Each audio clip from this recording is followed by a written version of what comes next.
Kenapa bisa bertahan? Nah itulah dia, mungkin karena anak-anak masih kecil, saya pikir kan saya mau sekolah, kerjaan saya kan cuma mau sekolah. Jadi saya itu pokoknya sekolah aja. Tapi ada satu Pak yang saya rasakan itu, kalau saya tidak sekolah itu, saya merasa rugi. Nah itu rupanya barangkali yang sekarang terngiang-yang saya, mungkin itu yang namanya hidayah kali ya. yang membuat bertahan. Iya.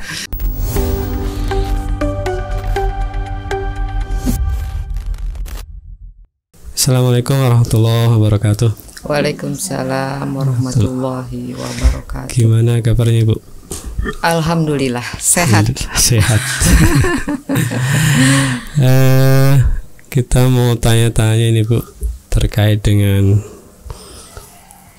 kisah-kisah Sri Kandi Hidayatullah. Nah, ada istilah Sri Kandi gitu. Iya.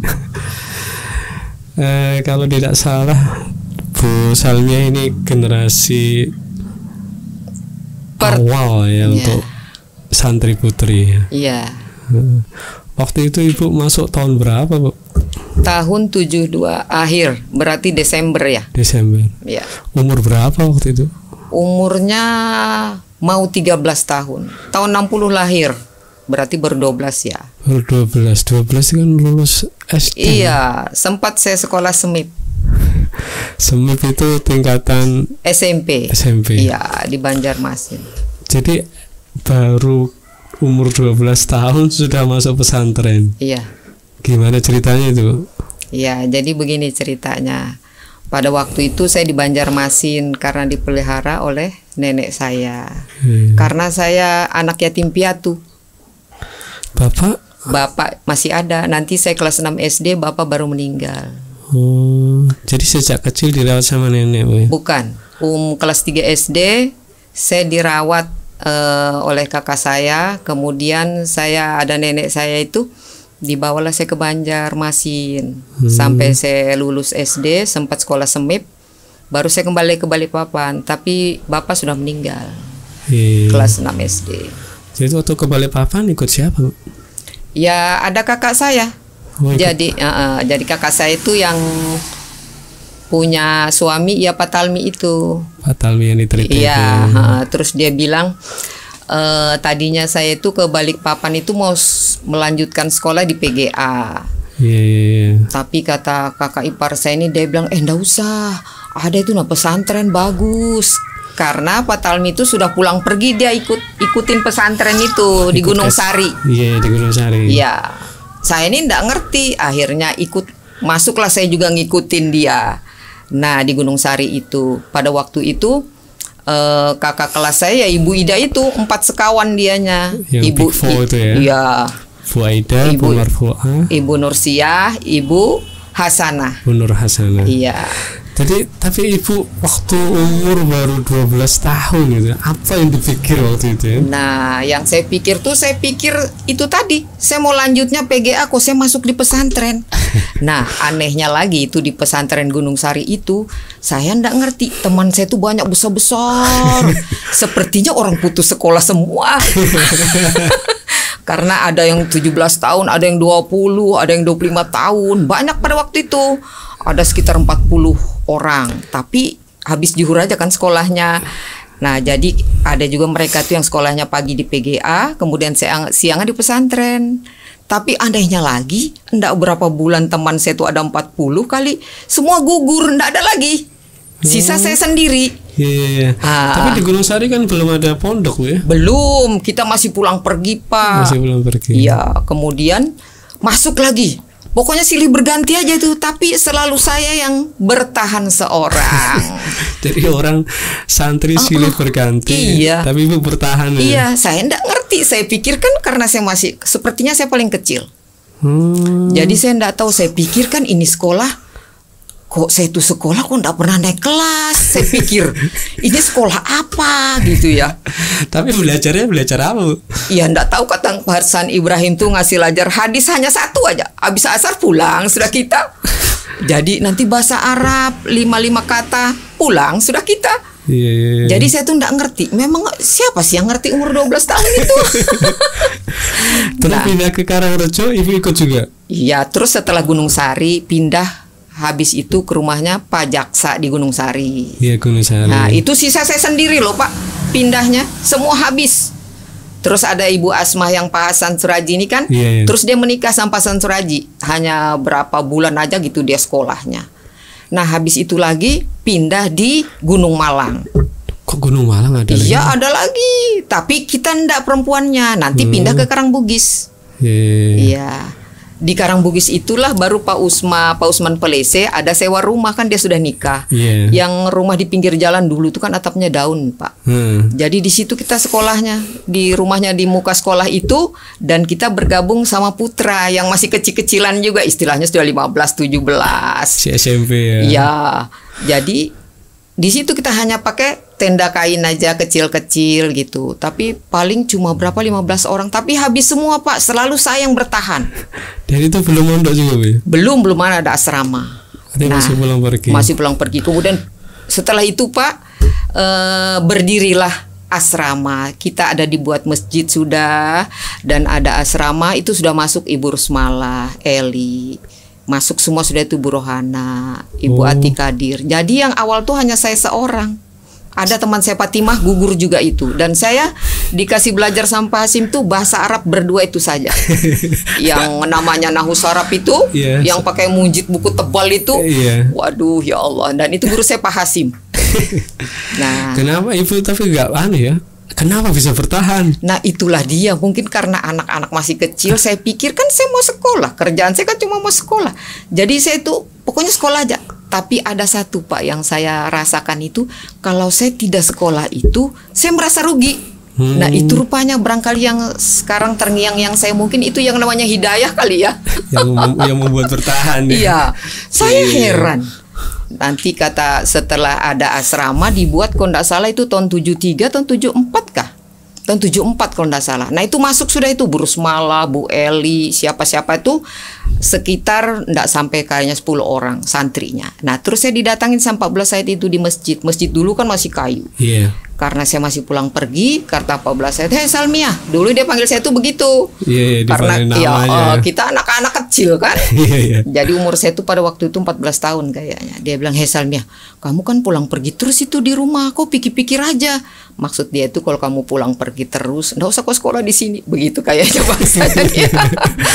Nah, jadi kau pikir-pikir sudah, ngapain kamu pulang pergi terus? Akhirnya Pak saya meninggalkan rumah sudah itu dengan sedih sekali. Karena di rumah kan ada TV istilahnya ya.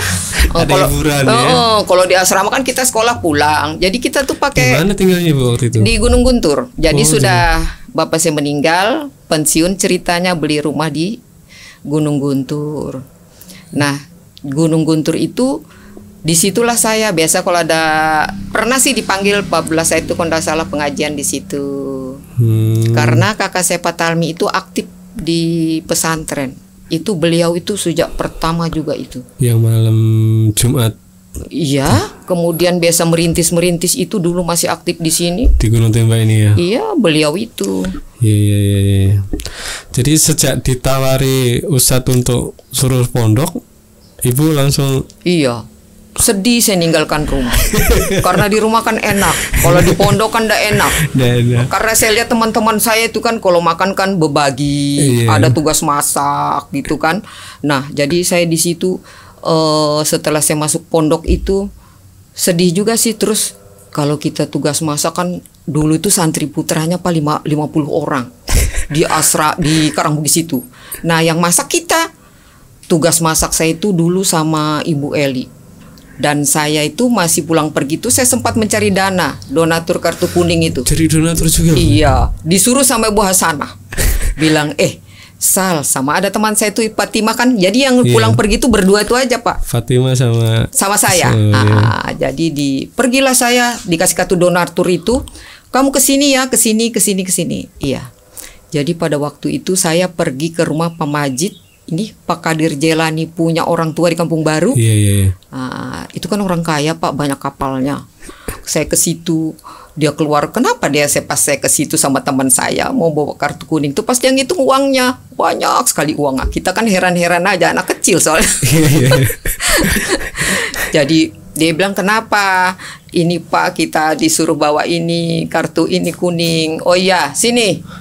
Dikasihnya sudah kita uang, nggak tahu pada waktu itu dia mengasih berapa, 100 kah? Zaman dulu kan masih kita ingat dikasihnya kalau ndak 10, 20, ndak tahu 20 rupiah kah dulu tuh, 20 apakah. Senang kita dikasih uang. Nah kemudian Ibu Ida tuh pesan, Sal, nanti kalau kamu pulang beli kelapa.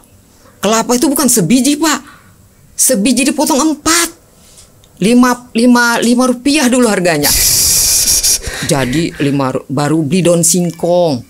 Jadi kita nurut aja kan berdua ini. Hati-hati untuk kebutuhan di dapur. Iya, untuk di dapur. Jadi pas juga saya tugas masak, jadi share daun singkong dengan kelapa itu 1/4 Pak. Coba sebiji kan lumayan. Saking nggak ada uangnya. Saking nggak ada uang, padahal ada nih dikasih uang, tapi pesannya begitu ya sudah. Akhirnya kita masak. Kalau Ibu Eli ini kan biasa kalau masak kan dia orang Padang. Iya. Dia bilang, Sal, masak kelapa cuma segini sih. Pergi minta lagi sama Bu Ida. Saya ingat betul Pak Gopar. Dibentak itu saya minta. Saya bilang, Bu Ida kelapanya ini sedikit. Ditambah lagi 1/4 gitu udah jadi separuh. Nggak usah, itu aja. Ingat betul sampai sekarang saya tuh dibentak. Saya bilang sama Bu Ida loh bentak aku dulu. Dia bilang, iya kah? Akhirnya ya. Iya, jadi kelapanya 1/4 aja Pak. Nggak tahu itu kelapa. Untuk berapa orang itu? Banyak yang dikasih. Putranya aja 50. Kita tukang masak kan, belum lagi perempuannya sih enggak banyak, sekitar 10 orang perempuannya. Jadi dulu itu Pak, luar biasa. Kalau sayur itu disantan juga tapi dikit, baru enggak pakai ikan, itu aja.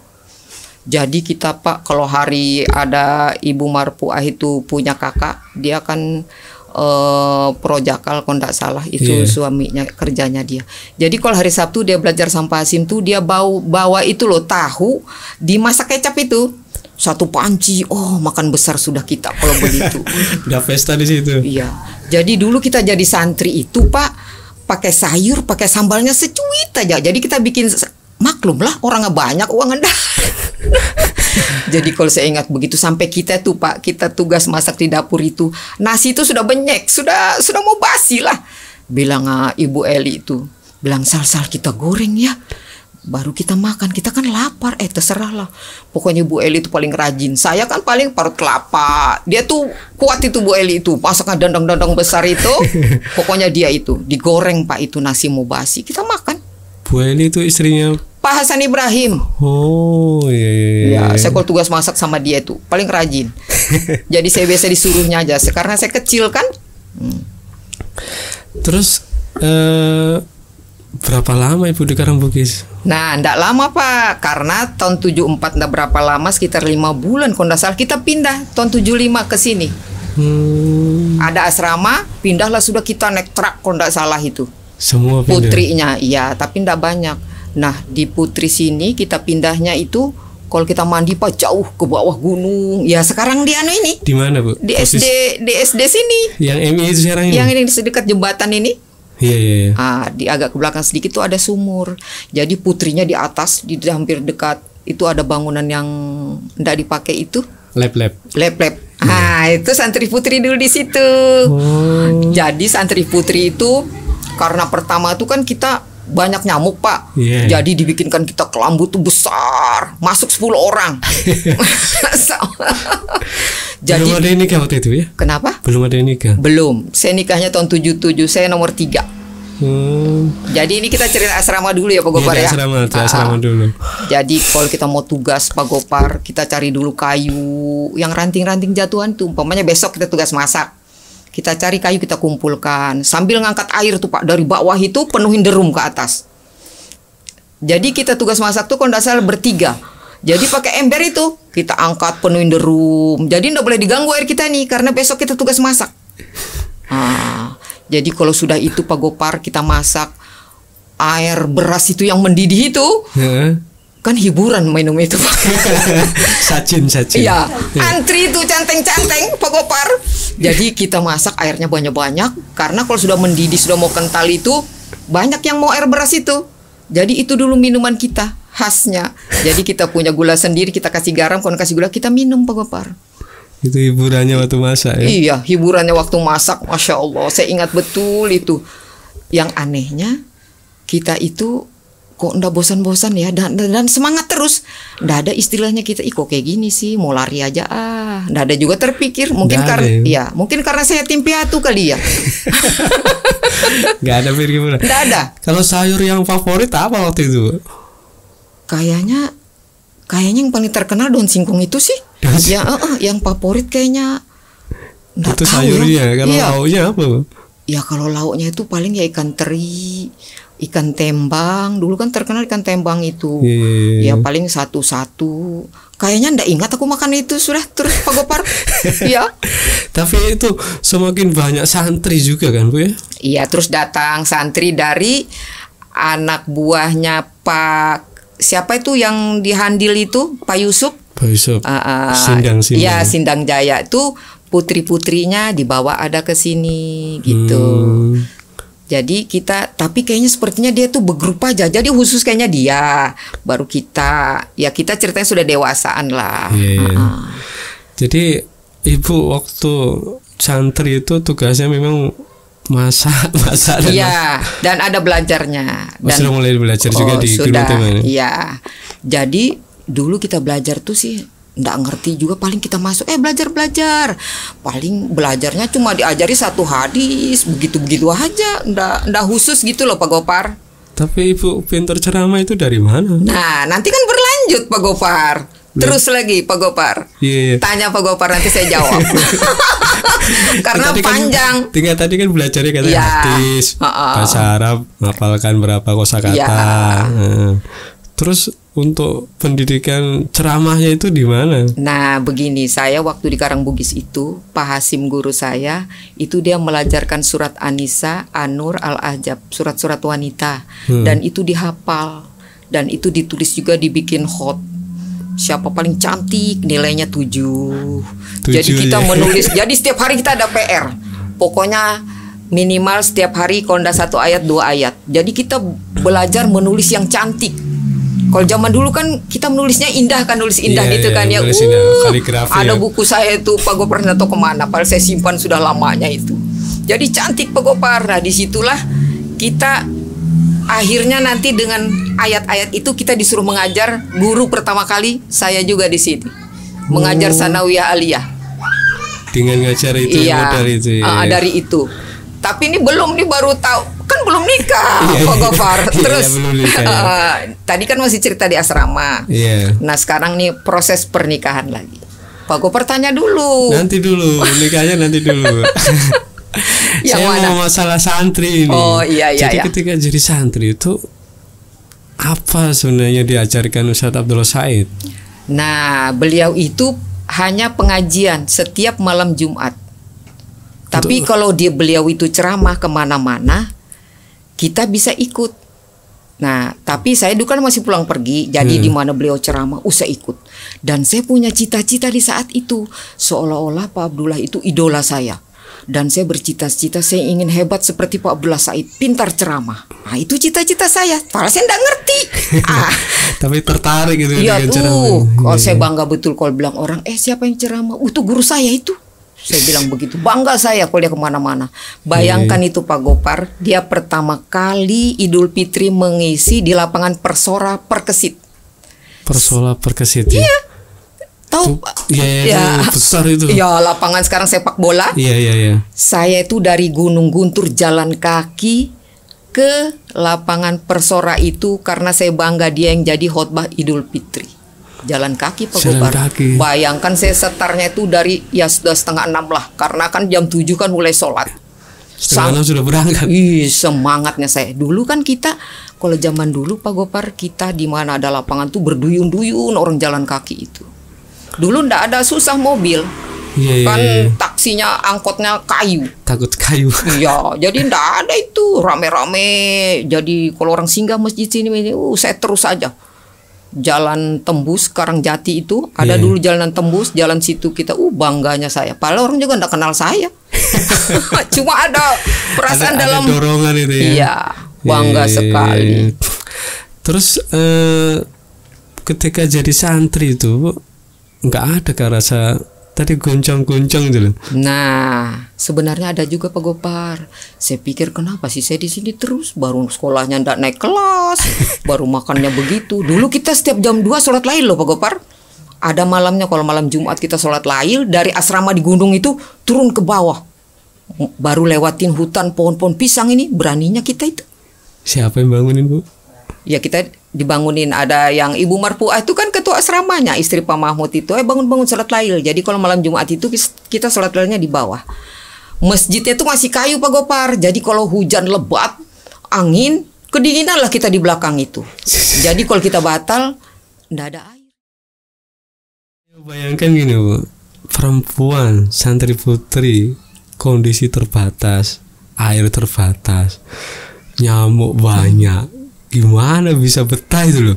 Itulah, saya juga ndak ngerti Pak Gopar, kenapa juga bisa bertahan.